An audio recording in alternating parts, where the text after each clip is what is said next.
Hello, everybody. Another midweek chat. This is our last midweek chat before Holy Week. So I got a couple things to talk about there. On the way over, I don't know if you know where I am. You know where I am? Anybody recognize anything there? So you see that big, tall, white pine tree that's over some buildings? That building is the Ecumenical Religious Center Church that they call the Centrum, where the Newman Parish and University Lutheran have worship at UW-Eau Claire. And that was my place. So that was my home for 7 years, 96 to 03. And in that house just to the left of the church building, so just to the left of that big white pine, I lived on the third floor there. That was kind of fun. It was a pretty, I lived there all those years. I didn't even know I had waterfront property. I mean, I guess I kind of knew, but I never scrambled down and sat by the water or anything. It's pretty steep, a lot of rocks and stuff, but I think if I did it now, I would do it. So anyway, we're on the mighty Chippewa River, of course. On the way over here, I parked on Water Street. I came up with these things. Ever see these kind of berries? I don't know what they really are. It comes on trees that have these kind of leaves. I always call them juniper berries, but I don't know if they really are, but they really smell good. They really smell good. So, if you ever see these, I'm gonna save a few for later, but it's really smell. So I have this camera attached to a tree branch, so when it gets a little windy, it might wave, or if I bump it by accident, it'll really wave. Speaking of waving,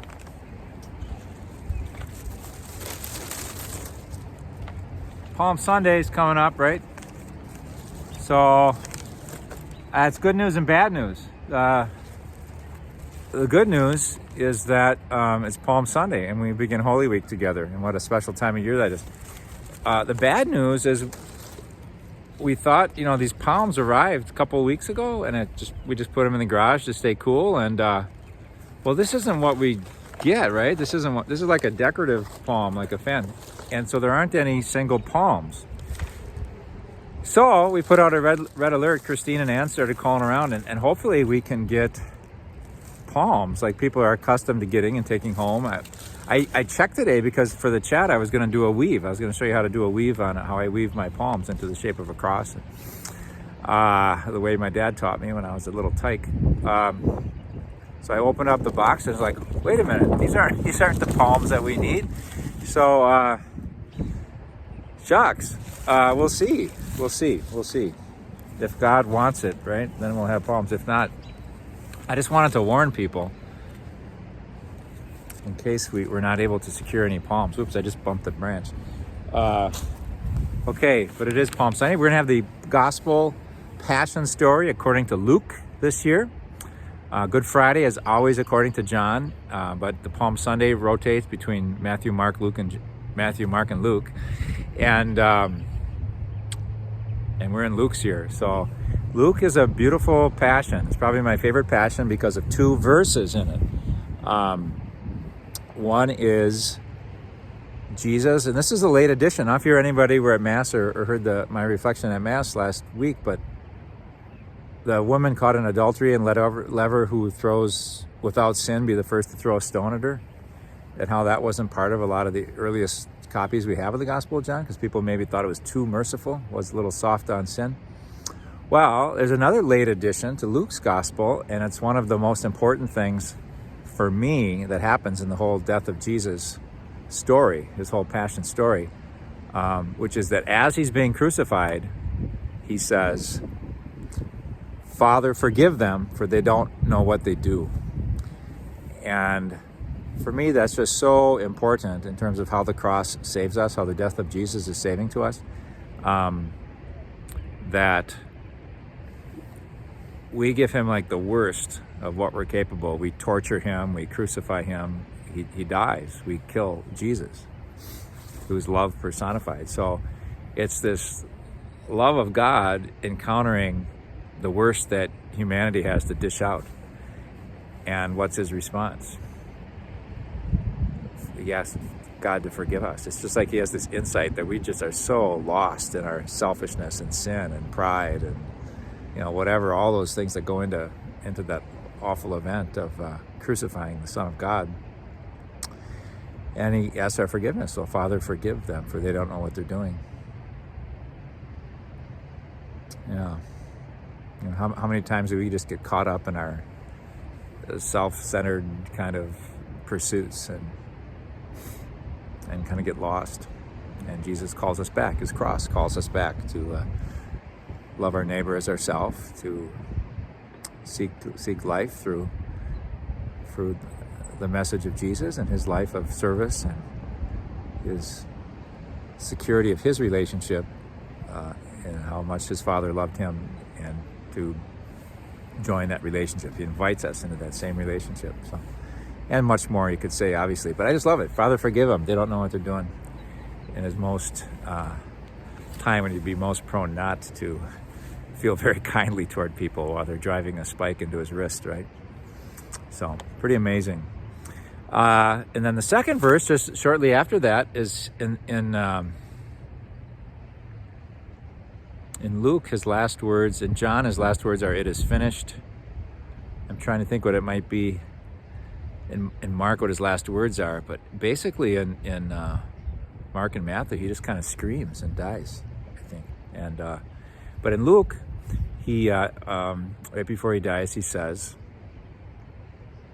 "Into your hands, Lord, I commend my spirit." Right? And so that has been our refrain at the beginning of Mass each weekend. Into your hands, O Lord, I commend my spirit. And I really encourage us, if you haven't prayed that much this Lent, to kind of make that a Holy Week mantra for you. And just what that evokes. What does that mean? What does it evoke in you to say that prayer to God, to commend your spirit to God? What are you doing? How does it make you feel? What does that make you think?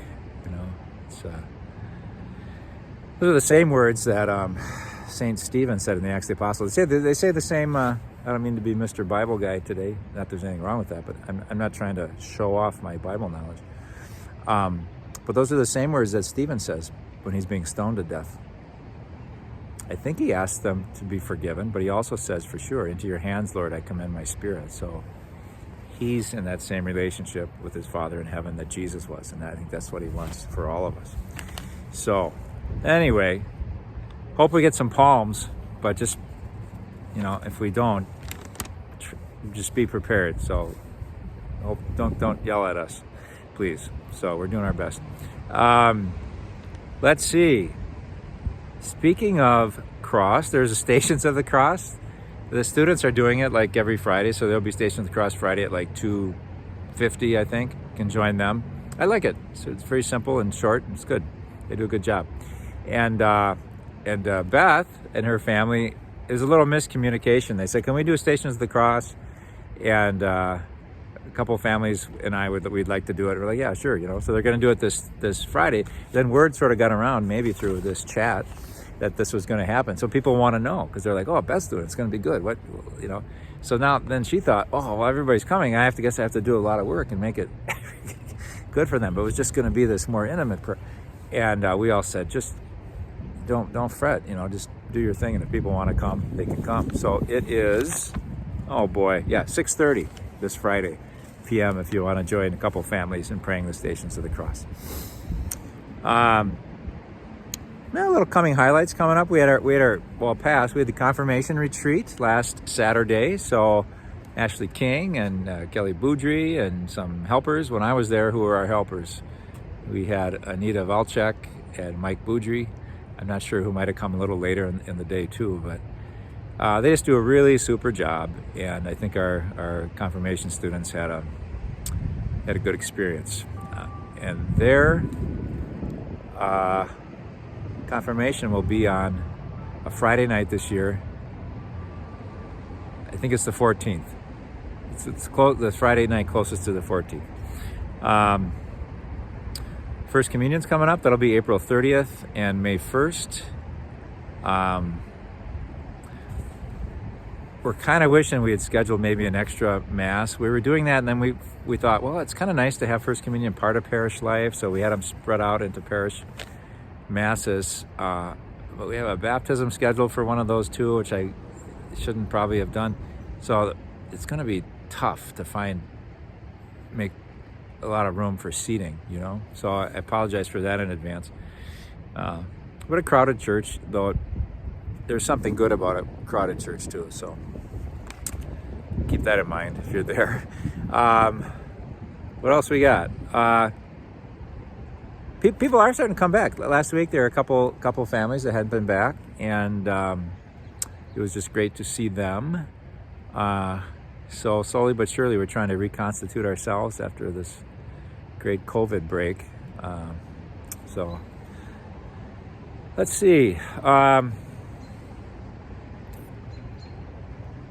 We'll continue. I'm not sure if we'll continue beyond Easter or not. We do have a good group of folks coming for our vigil prayers for Ukraine on Sundays at 12:30 to 1:30. I think I really like it myself. We play Ukrainian chant music and people come and just pray however they want. And I usually read a message from Pope Francis. And so we'll do that this Sunday for sure. I'm not sure we'll go beyond Easter with it or not. Pretty soon we'll be doing the parish bike rides, and that's always when we leave at noon on Sundays. So we'll see. But just the horrors, that we've been seeing, and the way that human war isn't good on anybody, but you see these execution-style deaths and mass graves, and it is pretty shocking and disheartening, to say the least.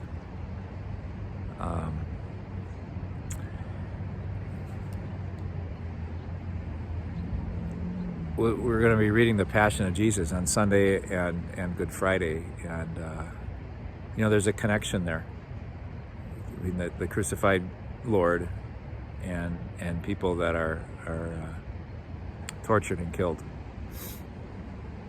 So we have a God who's not aloof from that suffering. I'm not always sure what to do with that, but I know that God cares.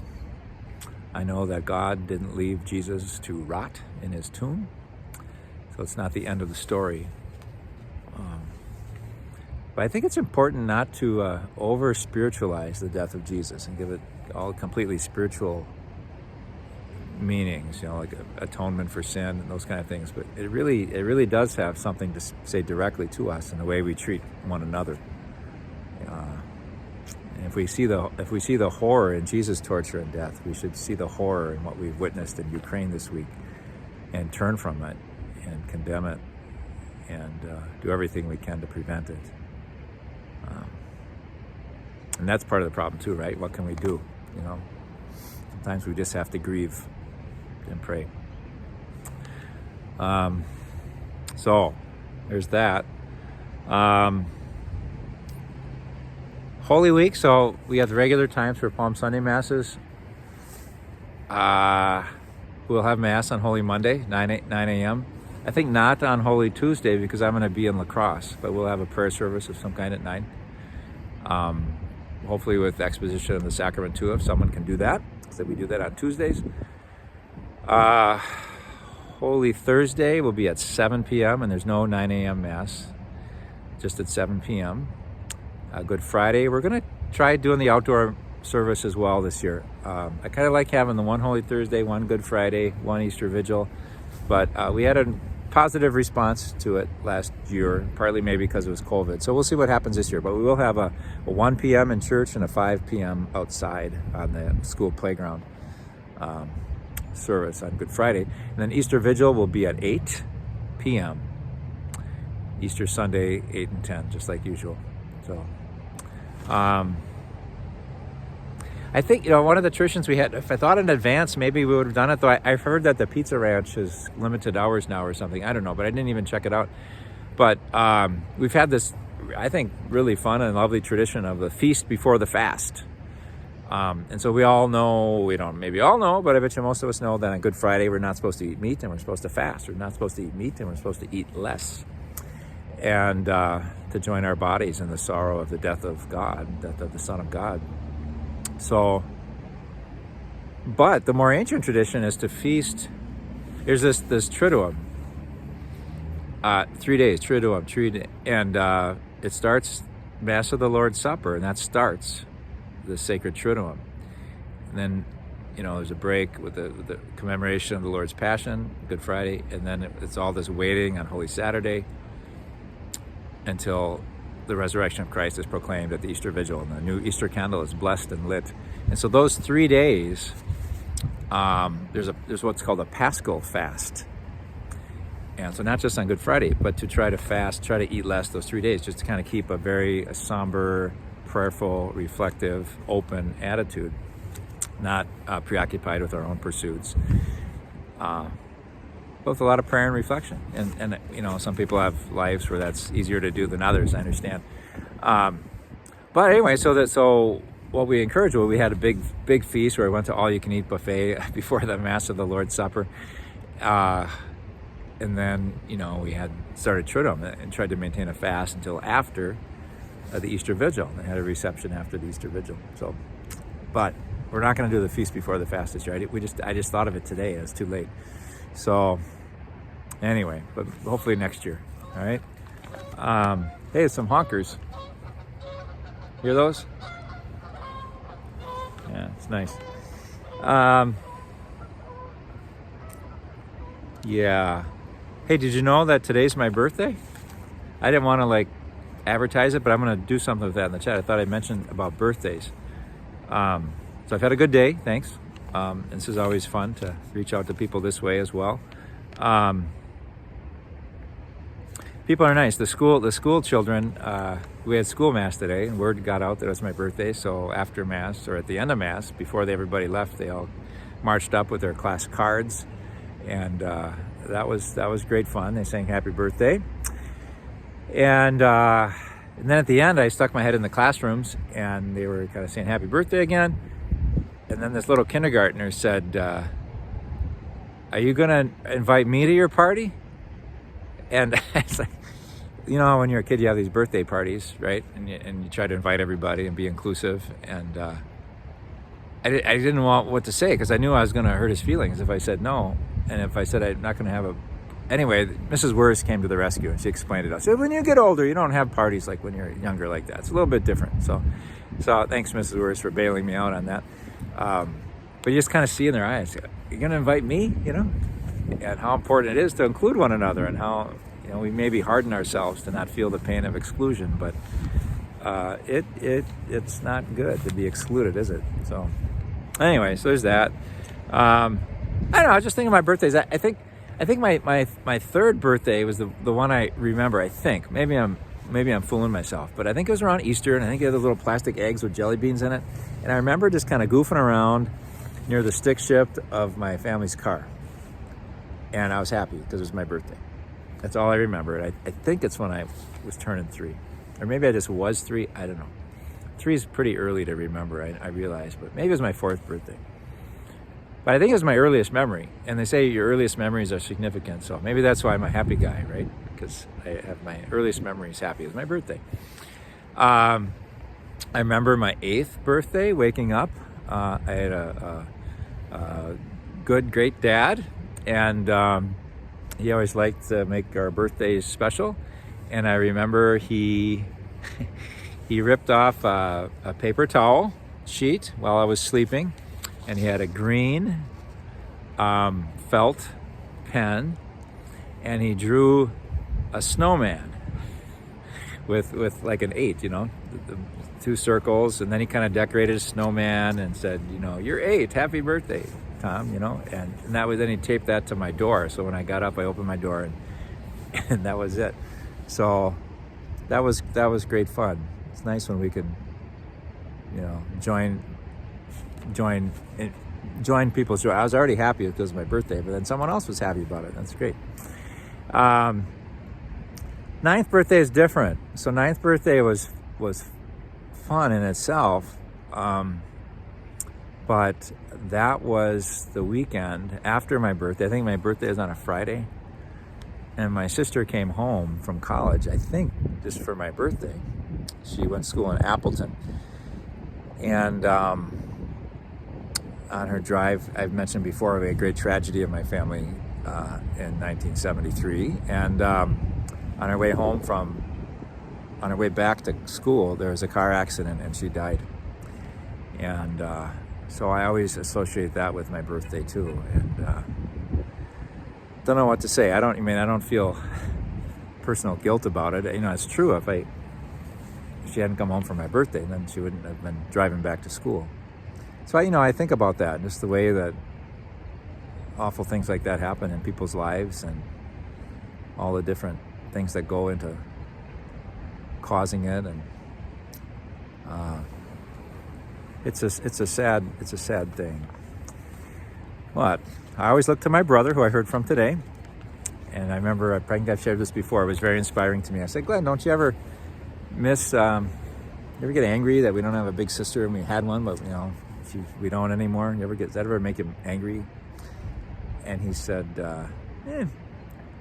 maybe sometimes, but then I just think, I got 2 great brothers, 2 great parents, and I feel basically pretty lucky, and good for him. What a nice example for us, isn't it? But speaking of those hard things, today at the school mass, it was the Shadrach, Meshach, and Abednego from the book of Daniel, those 3 guys that would not worship the golden statue of King Nebuchadnezzar. And so they were cast into the white hot furnace, but they were saved by God, who sent an angel to kind of protect them. And so then they weren't burned. They were in this furnace 7 times hot. It's usually it burned, but they were unharmed because they were faithful. And it's a great story to tell children and to summarize. And for some reason, I hope it wasn't a downer on anybody. I just said, so that's really good. It's really a sign that God loves us and God cares for us. But I just felt the need to tell them the story of St. Stephen, which I alluded toward earlier. And I said he was a very good man and very prayerful. And he's one of the very first ones to go spread the gospel. And they didn't like him. They wanted to kill him. And they did. They threw stones at him until he died, and kind of like Jesus died. And I said, so it's a great thing to celebrate when God protects us. But, sometimes you can be very prayerful. You can say your prayers. You can do all the right things. And still some really hard things happen in life. And we're not always protected from all harm. And then we just try to keep the faith and turn to God to comfort us when we are hurting. And it comes to the time when we actually die, to welcome us home to heaven forever, And after I was done saying that, I thought, I don't know if I should have told that, but I do think it's important, because if we just kind of learn from early life, if we pray, then we'll always be protected, and God will take care of us and we'll prosper, and then we get older and something like this happens, it's a car accident, someone dies, or someone gets sick, you can fill in the blanks with all the difficulties and challenges you've had in life. And, if our assumption is that this only happens to people that don't believe in God or don't pray a lot, you kind of lose your faith. It's like, well, I did everything, I've been doing okay, and it just shouldn't happen to me. And you kind of lose your faith. And you should lose that kind of faith, I think. The question is, do we grow into a deeper faith, that's more rooted in the Paschal mystery, the dying and rising of Jesus, God's compassion for us, God's ability to strengthen us and help us to cope with suffering rather than prevent all suffering, so that we can be strong for others and be with them in their suffering. Those kind of messages. So anyway, I thought of that. I thought of my 40th birthday party. It's the only surprise party I ever had in my life. That was pretty cool. My friend Julie and her husband Chris, I think, put that together with Father Lindner, and he took me out for a walk on my birthday. I thought, that's kind of cool. I get to walk with my buddy Father Tom, and I was going to go to the house, and he's like, "Oh, God, why don't you go down to the church hall? Do you have a church hall? I want to check it out. I heard you got some interesting art down there." I'm like, "Well, not really, But somehow he got me down there, and there are all these people there. It was kind of This Is Your Life, and it was great. My mom came, and my brother from Madison, and just a lot of people actually traveled, so it was pretty cool. Some former UW Stout students. It was good. 50th birthday was also a Menominee. I kind of got there a little before my 40th, and I left right after my 50th. So I got a wagon load of Cheetos from the school children and Diet Dr. Pepper. So that lasted me few days. No, I think it actually lasted me a couple weeks. My birthday's in the seminary. So here's what I always like to kind of do what you want to do on your birthday kind of thing. And my favorite thing to do when I was in the seminary, so I went to seminary, North Chicago suburb, Mundelein Seminary, they call it. And I would go down with a couple classmates and Indian restaurant, the Moti Mahal. I still have a t-shirt from the Moti Mahal. I don't like to wear it a lot because I don't want to wear it out. For a while, it still smelled like curry, you know, so I didn't want to wear it. And what I had was great chicken tikka masala, murg paneer, murg masala. I forget the names of all. There's like this creamy spinach, this chickpea things, this cheese, and the chicken tikka masala, and the naan bread. It's so good, you know. And some samosas for an appetizer, and fried honey for dessert. Just loved it. So I go there, and then I like hanging out at coffee shops. We go around the corner. So that was on Belmont, in the theater district, Belmont and Clark-ish. And then go around the corner to a coffee shop and have some coffee, talk. And then cap it off by going up to near Lawrence and Broadway to the Green Mill. And my brother, not Glenn, I usually talk about, the other one was a big jazz fan. Oh, Glenn is too. But somehow I knew about this Green Mill, Lawrence and Broadway, like 4800. And it's just a great jazz. It looks like the 1920s in there. And, you know, have a beer or something and listen to some jazz music. And it was great. And fortunately, I had some friends that were willing to do that with me because as great as it was, it wouldn't have been that much fun just to do it alone, you know. So thank God for friends, right? Speaking of thank God for one birthday I remember, no one really knew it was my birthday. And I think, oh, it's my birthday. You know, mom and dad called, which was awesome. And I talked to my mom today, by the way. What did she say to me? She said something. She actually sent me a little money that she doesn't need to do, but she did. And she said, spend it on something superfluous. So I thought it was great. She came up with that word and everything. But anyway, not that she wouldn't. She's, you know, knows words. But anyway, so no one really knew it was my birthday at seminary, and I thought, I kind of want to, you know, those 08, they call on the freeway, the oases, the tollway oases you can pull off, and there's like a Wendy's or McDonald's and different things, and it's right over the freeway. So you eat your hamburger and the cars are going underneath you and everything. I just thought those were cool. So anyway, I went over to my buddy Bob Jones's, who's the great priest for the Diocese of Rockford now, room, and he was working hard. There was like something due, and I just was talking to him, and somehow I said, yeah, you know, today's my birthday, and he's like, oh man, really? Well, happy birthday.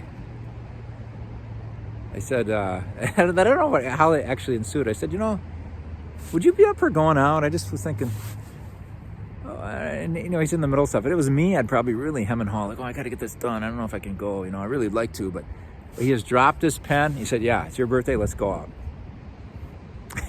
And this oasis on the freeway, it wasn't like right next to the school. It was kind of a little bit of a drive. So I basically stole 2 hours of his life, I think, to go do that. But that's a real happy memory for me, you know? It's the goodness of my friend Bob and going out that night. So awesome stuff.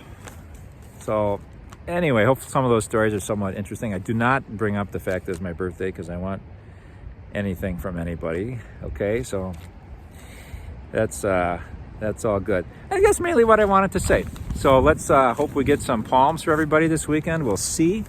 If not, we will just have to get into the spirit of the day and pray each other into Holy Week, okay? All right, so loving God, we thank you for our lives. We thank you for Jesus, this incredible story of his passion and death and resurrection we are about to enter into with the worldwide church.